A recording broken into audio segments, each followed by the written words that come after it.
Today I'm not going to have a cooking recipe for you, but it's still in the cooking area. I'm going to show you how to jar any kind of sauce or stuff you have at home that you want to jar.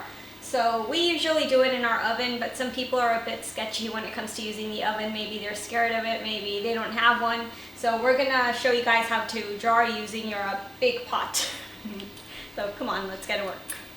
Okay, so the things you're going to need to jar your whatever you're going to jar, in our case we're going to jar salsa, is a funnel. The one we have here is actually very practical. It's a stainless steel one and it has different little attachments to it. So if your salsa is chunky, then it goes in perfectly. If it's a very liquidy sauce that you're putting, then you can use a smaller one. It's a very practical one.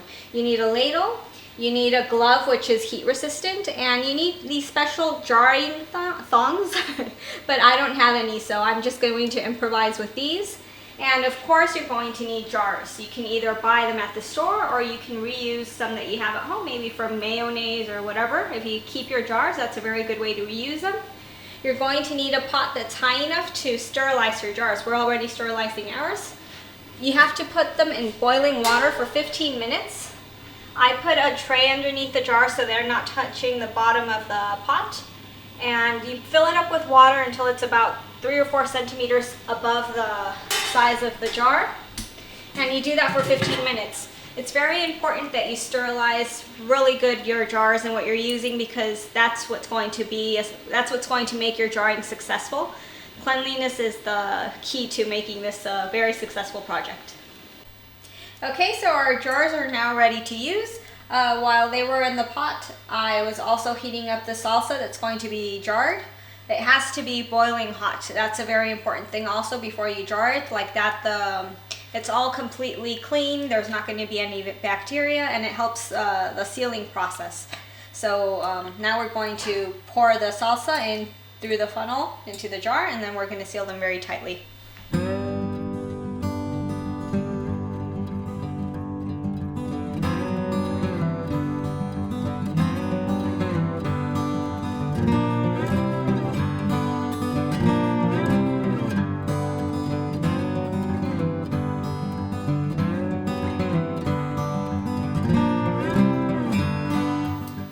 Okay, so I put all the sauce into the jars. As you can see, I didn't fill it up all the way to the top. There's a big gap there, which is for the air so that it seals properly.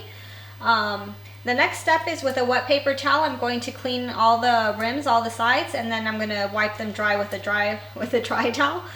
This is so that it's completely clean. You don't have any dirty salsa in the water when we put them back in the water, and also, yeah, it's less of a mess.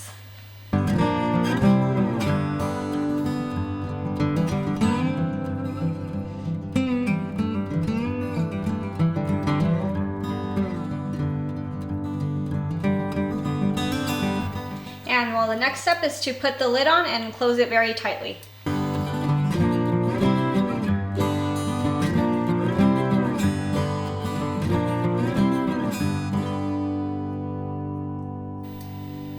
Okay, so the sauce has been jarred, the lid is on, and the next step is putting it back in our pot. There, we have the water we use to sterilize the jars. I didn't throw the water out. And we're going to put them back in there, but like this, in this position, not like we had them in the beginning when they were being sterilized. And you're going to leave them in the boiling water for 40 minutes. Once the time is up, you take them out, and you're going to put the jar upside down, I guess that would be the term, the jar on the bottom.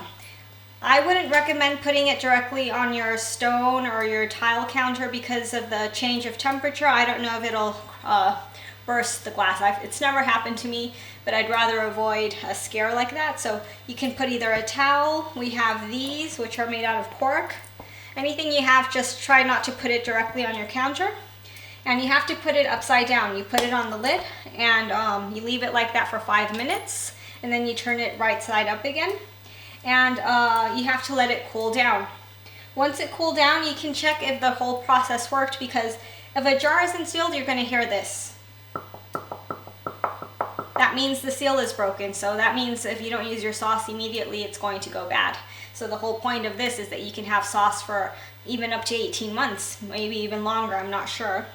But if you hear this, something went wrong. If you don't hear it, then it's perfect. Everything turned out great, and you can have your nice sauce in your cellar and your pantry for many, many months.